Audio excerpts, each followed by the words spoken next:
Number 10. Mga ilaw ng Phoenix. Noong isang gabi sa Arizona, libu-libong tao ang sabay-sabay na nakakita ng mga ilaw na nakaayos na parang letrang V na tahimik na gumagalaw sa langit. Ang ilan ay nagsabing hindi lang basta ilaw ang nakita nila, parang may napakalaking madilim na bagay sa likod nito na tila humaharang pa sa mga bituin, kaya mas lalong tumindi ang kaba at pagkamangha ng mga nakasaksi. Hanggang ngayon, nagkakagulo pa rin ang paliwanag. May mga nagsasabing maaring military flares lang ito, pero marami ring nanindigan na iba ang unang nakita nila. Hindi pira-pirasong ilaw, kundi iisang solidong anyo na gumalaw na parang iisa ang katawan. Dahil magkafatugma ang salaysay ng napakaraming tao, naging isa ito sa pinakasikat na mass UFO sighting na paulit-ulit pang binabalikan sa mga dokumentaryo at investigasyon. Number 9. Insidente sa kagubatang Rendlesham. Sa isang malamig na gabi, malapit sa isang base militar sa England, may mga tauhan ang nagulat ng mga kakaibang ilaw na tila bumababa sa loob ng kagubatan. Habang papalapit sila, may ilan na nagsabing nakakita sila ng parang makinang na metalikong bagay na may mga ilaw na kulay-kulay at may pakiramdam silang hindi ito ordinaryong sasakyang panghimpapawid. Mas naging misteryoso ang kaso dahil sinundan pa raw ito ng mga sumunod na gabi ng mas maraming obserbasyon, mga sinag ng ilaw na tila nagmumula sa itaas at mga kislap na gumagalaw sa pagitan ng mga puno. May mga ulat pang isinagawa ang pagsukat at pagdodokumento ng mga nakakita. Kaya hanggang ngayon, nananatili itong isa sa pinakakilalang UFO incident sa Europe na hindi tuluyang napapaliwanag. Number 8. Ang espera ng USS Soma. Sa gitna ng karagatang Pasipiko, may mga tauhan sa isang barko ng militar ang nakakuha ng infrared na kuha ng isang bagay na hugis bola na mabilis na dumaan sa frame. Sa kabiglang bumagal na parang may preno sa ere. Ang pinaka nakakakilabot ay nang tila nag-hover ito sa ibabaw ng tubig na parang silusuri ang dagat. Bago ito bumaba at magmukhang lumusot sa ibabaw ng walang halatang splash o alon na inaasahan sa isang normal na bagay na babagsak. Dahil sa uwi ng kuha at reaksyon ng mga saksi, maraming haka-haka ang lumabas. May nagsasabing posibleng transmedium ito. Ibig sabihin kaya nitong gumalaw sa himpapawid at sa tubig na parang walang limitasyon. At dahil wala ring nakitang karaniwang palatandaan ng makina tulad ng rotor, usok o exhaust, mas lalo itong naging palaisipan. Kung hindi ito ordinaryong teknolohiya, ano ang nagpapatakbo rito at bakit tila kontrolado ang kilos nito sa pinakadelikadong lugar, sa mismong ibabaw ng karagatan? Number 7. Mga larawan ng McMinnville noong dekada 1950.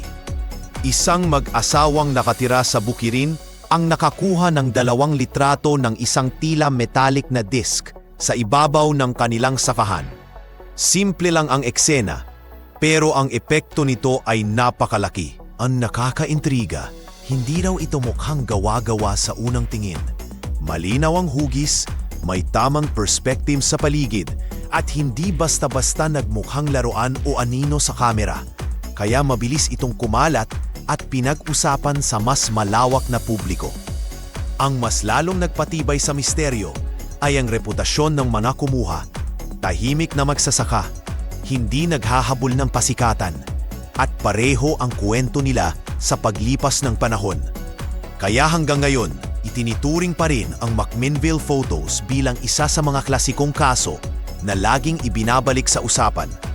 Hindi dahil ito ang pinakadramatiko, kundi dahil sa pagiging simple pero matibay ng ebidensyang iniwan nito sa kasaysayan ng UFO sightings. Number 6. Bidyong Go Fast.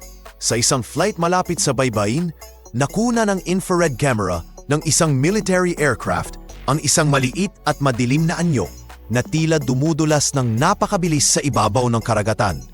Ang kakaiba, Kahit sinusundan ito ng camera at may mga datos na lumalabas sa screen, walang nakikitang malinaw na pakpak, rotor o anumang bakas ng karaniwang propulsion. Kaya nagmistulang mabilis pero tahimik ang galaw nito, na siyang nagpalakas lalo sa misteryo. Ang reaksyon ng mga piloto sa audio ang nagdagdag ng bigat sa usapan. Halatang hindi ito simpleng tanawin para sa kanila dahil sanay sila sa iba't ibang uri ng target at sitwasyon. Kaya nang maging bahagi ito ng mga opisyal na inilabas na footage, lalong dumami ang nagtatanong kung ano ba talaga ang nakikita. Isang bagong teknolohiya ba? Maling pagbasa ng datos? Iisang bagay na hindi pa nakikilala sa pangkaraniwang paliwanag? Nope. Number 5. Pagmamasid sa paaralang Westall. Sa isang aray na hindi inaasahan, daan-daang estudyante at guro ang nakakita ng isang kakaibang bagay na parang makinang na disk na bumaba malapit sa isang bukirin sa tabi ng kanilang paaralan.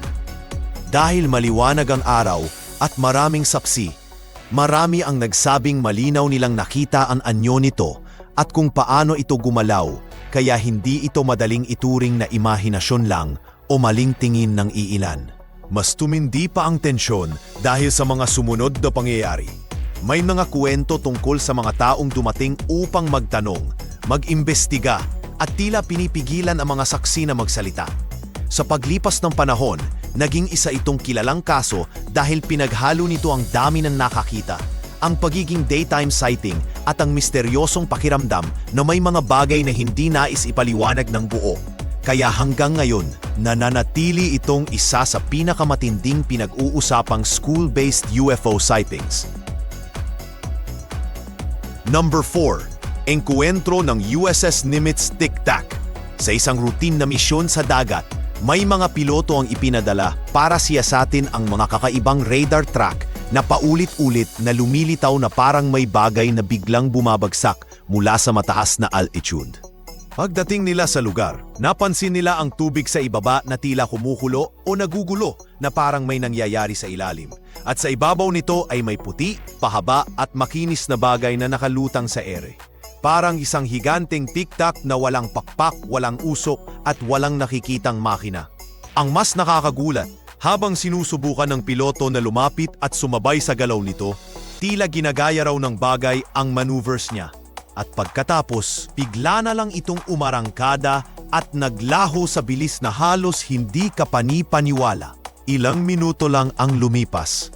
May ulat na ang target ay lumitaw pa raw sa isang malayong rendezvous point na para bang alam nito ang susunod na galaw ng mga sasakyang militar. Kaya hanggang ngayon, itinuturing ito bilang isa sa pinakamodernong kaso na nagpasiklab ulit sa usapan tungkol sa tunay na kakayahan ng mga hindi maipaliwanag na aerial object. Number 3. Insidente sa lawa ng Falcon. Sa isang liblib na lugar sa Canada, may isang lalaking nasa gubat para maghanap ng mineral o mag-eksplora nang mapansin niya ang dalawang maliwanag na bagay sa ere. Isa ang umalis, pero ang isa ay tila bumaba at lumapad o sumandal sa isang bato malapit sa lawa. Dahil sa kuryosidad, lumapit siya at doon niya nakita ang mas malinaw na detalye. Parang metalikong sasakyan na may kakaibang hugis at mga bahagi na animoy may grill o vent. Ang pinakamatinding bahagi ng kwento ay nang masyado siyang napalapit at nakaranas siya ng biglang pagsabog ng init o bugso ng mainit na gas mula sa isang bahagi ng bagay na nagdulot ng paso at pinsala sa katawan niya. Pag-uwi niya, nagkasakit siya at kinailangan pang dokumentuhan ng sugat at may mga nagsabing may mga bakas sa lugar na hindi basta maipapaliwanag. Dahil pinaghalo nito ang personal na pinsala, pisikal na ebidensya at consistent na salaysay, nananatili ang Falcon Lake bilang isa sa pinaka-pinag-uusapang close encounter na may human injury. Number 2. Insidente ng Cash Landrum.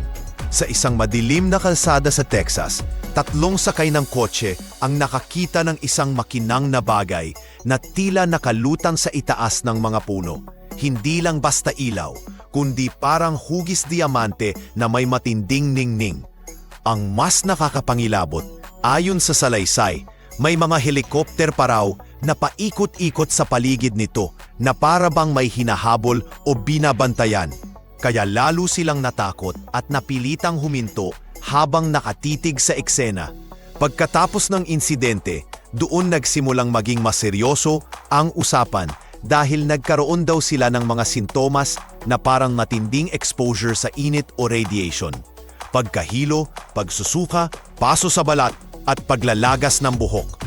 Nagpagamot sila at naghanap ng sagot, pero sa kabila ng mga reklamo at pagsubok na ipaabot sa mga awtoridad, nanatiling malabo kung ano ang tunay na nangyari. Kaya hanggang ngayon, kilala ang Cash Landrum bilang isa sa pinakakontrobersyal na kaso dahil may kasamang pinsala sa katawan at matinding takot na pumatak sa mga nakasaksi. Number 1. Engkwentro ng USS Theodore Roosevelt. Sa serye ng mga insidente sa baybayin ng Estados Unidos, may mga piloto mula sa isang aircraft carrier ang nag-ulat ng mga kakaibang target na lumilitaw sa radar. Minsan nasa gitnang altitude, minsan biglang nawawala, na para bang may mga bagay na gumagala sa training area na walang malinaw na pagkakakilanlan. Ang mga ulat ay hindi lang isang beses lang, kundi pa ulit-ulit na nakikita at may mga pagkakataong muntik na raw itong maging peligroso dahil sa posibilidad ng banggaan sa ere. Ang tumatak sa maraming tao ay nang lumabas sa publiko ang ilang video na nakunan ng targeting pod at kalaunan ay kinumpirma na tunay ang mga nakuhang iyon bilang footage mula sa militar. May mga veteranong piloto pa ang nagsabing hindi pa sila nakakakita ng ganung paggalaw at pagbilis. Mga galaw na tila lumalabag sa inaasahang limitasyon ng karaniwang sasakyang panghimpapawid. Dahil dito, naging sentro ito ng diskusyon hindi lang sa UFO community, kundi pati sa usaping seguridad. Dahil kung may hindi kilala na nakakapaso at nananatili sa kontroladong airspace, malaking tanong kung sino ang may kontrol at ano ang pakay nito.